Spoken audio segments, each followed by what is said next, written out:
Kechasi shag'alni uyga olib kirib qo'yib, sochlarni tarab 2da kechasi dadamni kutdim. Malades deyishini. Shag'alni kim bu yoqqa olib kirib qo'ydi? Men dada. Sen farosatsiz birinchi g'ishni olib kirsang bo'lmaydi.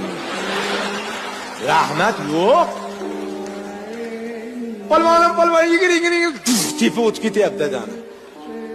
Chiqisi yo'q. Doktor chaqirayapsiz, chiqisi yo'q.